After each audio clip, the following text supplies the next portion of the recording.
नमस्कार दोस्तों, चलिए इस गुणनखंड विधि का दूसरा पार्ट देखते हैं। किस प्रकार गुणनखंड विधि को अपन आसान तरीके से समझ सकते हैं। ठीक है, चलिए एग्जांपल ले लेते हैं अपन। ये दूसरा एग्जांपल बता रहा हूँ। हमने पहली वीडियो बनाई थी जिसमें पहला एग्जांपल बहुत इजी तरीके से समझाया गया था, आप उसको पहले ज़रूर देख लीजिएगा। तो सेकंड पार्ट के लिए अपन लेते हैं x² + 7x + 12।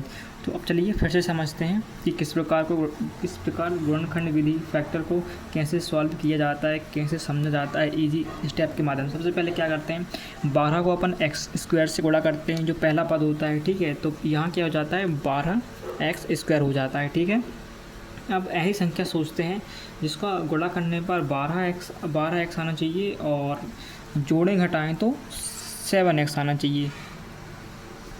ऐसी कौन सी संख्या हो सकती है, चलो सोचते हैं। तो जैसे कि 2 × 12x हो जाएगा। ठीक है, और 4 × 12, 2 × 12 होता है, और उसके बाद 4 × 12 होता है। ठीक है, और कौन कौन सी संख्या में 12 आता है, सोचिए आप ज़रा। ठीक है, अब ऐसा करते हैं कि 6 और 2 को जोड़ने पर 7x तो आएगा नहीं, 8x आएगा, और 4 और 3 को जोड़ने पर क्या आता है, 7x आ रहा है। मतलब ये संख्या इस पर लागू होती है। ठीक है, तो इसी संख्या को हम लेते हैं क्योंकि ये भी आ रहा है 12 भी आ रहा है, और जोड़े अब गुणा करने पर 12 आ रहा है, और जोड़े घटाएं तो 7 आ रहा है। इस प्रकार हमको संख्या को सोचना पड़ता है। ठीक है, ये गुणनखंड विधि है, जिसको 8th क्लास में सिखाया जाता है, बट इसमें अभी भी बच्चे बहुत ज़्यादा कंफ्यूज होते हैं। तो उस कन्फ्यूजन को दूर करने के लिए मैंने ये सेकंड पार्ट बनाया है, ज़रूर देखें। फर्स्ट पार्ट आप देख लीजिएगा, तभी आपको ये समझ में आएगा। ठीक है, चलिए स्टार्ट करते हैं।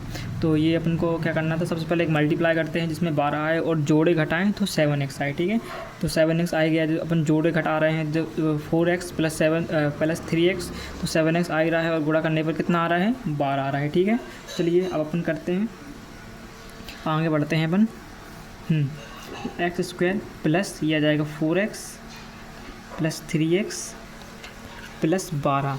ठीक है, इसको अपन गुणा करने पर 12 आ रहा है, और जोड़ें तो 7x आ रहा है। तो यही संख्या 4 और 3 थी। ठीक है, चलिए आगे बढ़ते हैं। अब लेना है अपन को कॉमन। बच्चे यहाँ भी कंफ्यूज होते हैं, कॉमन कैसे लिया जाता है। कॉमन देखिए, कॉमन वहाँ लिया जाता है जहाँ पर मतलब दो संख्याएं मतलब सेम मतलब एक जैसी हो, मल्टीप्लाई या मतलब मल्टीप्लाई में होती ज़्यादातर। जैसे कि इसके पास कितने x हैं, इसके पास 2x हैं। 2x कैसे हैं, देखिए x × x, इसके पास कितने x है, 2x है। ठीक है, और इसके पास कितना x है, 1x है।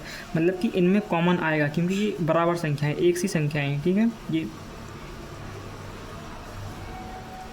ठीक है, तो अपन क्या करते हैं, इसके पास 2x है, इसके पास 1x है।